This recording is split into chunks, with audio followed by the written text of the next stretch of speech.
Baik, terima kasih. Assalamualaikum warahmatullahi wabarakatuh. Puji syukur kehadirat Allah Subhanahu wa taala. Hari ini kita bisa berjumpa di sini melalui aplikasi Zoom Meeting ini. Perkenalkan, nama saya adalah Yuristiawati. Saya berasal dari Poltekkes Kemenkes Kupang. Di sini saya akan mempresentasikan satu buah soal untuk UPOM bidan di bidang kehamilan.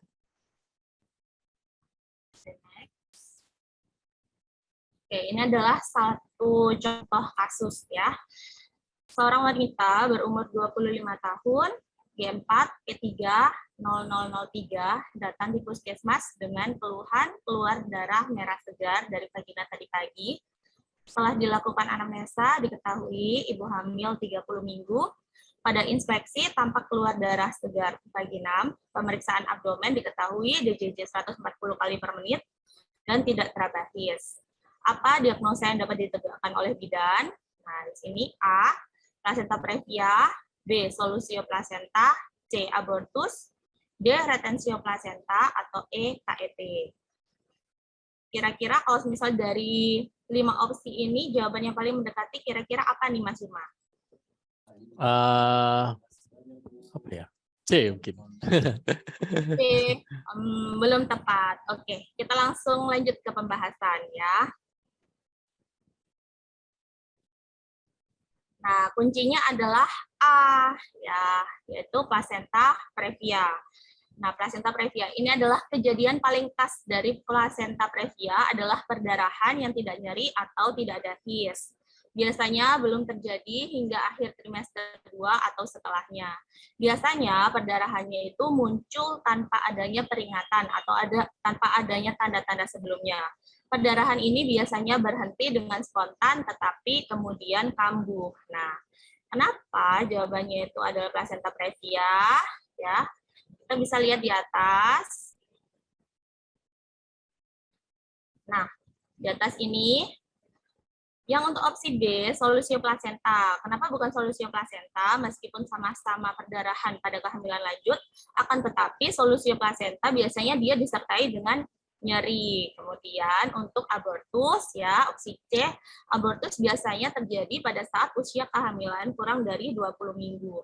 Sedangkan ibu pada kasus ini usia kehamilannya adalah 30 minggu seperti itu. Kemudian kenapa bukan retensio plasenta? Ya, opsi D. Karena retensio plasenta itu adalah tidak lahirnya plasenta lebih dari 30 menit setelah bayi lahir. Nah, sedangkan ibunya ini tadi masih dalam keadaan hamil. Seperti itu. Kemudian yang E, KET, kehamilan ektopik terganggu. Kenapa kok bukan kehamilan ektopik terganggu?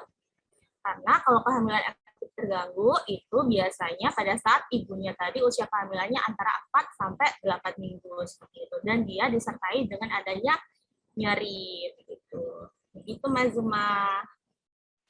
Oke. Selanjutnya saya akan memberikan sedikit tips dan trik. Boleh nih Mas Zuma nih saya share. Boleh. Silakan Ibu. Oke. Ini adalah kiat sukses UPOM. Kiat sukses UPOM yang pertama harus belajar dengan giat. Itu udah pasti ya, belajar dengan giat. Karena apa? Karena tidak ada yang namanya itu proses mengkhianati hasil. Kemudian yang kedua harus baca doa. Kemudian yang ketiga harus tenangkan hati dan pikiran supaya tetap fokus. Kemudian selanjutnya tunaikan hajat, proses eliminasi.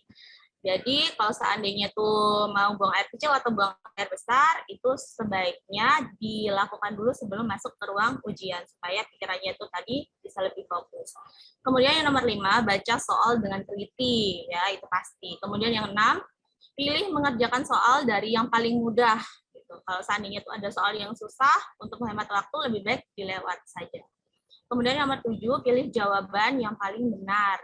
Nah, dari biasanya kalau soal UPOM itu dari jawaban opsi A, B, C, D, E biasanya itu dia jawabannya itu ada yang benar, sedikit benar, agak sedikit benar. Nah, biasanya itu jawabannya itu mepet-mepet. Tapi pasti ada di antara opsi tadi itu jawabannya itu yang paling benar seperti itu.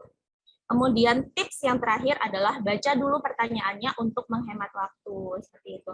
Seperti contoh yang tadi ya di soal, ya pertanyaannya adalah apa diagnosa yang dapat ditegakkan oleh bidan. Nah, setelah kita baca pertanyaannya, baru kita baca dari uraian kasusnya. Itu adalah tips untuk menghemat waktu, supaya yang namanya itu soal dari 180 soal itu dalam waktu 180 menit bisa terselesaikan dengan baik dan semuanya lancar.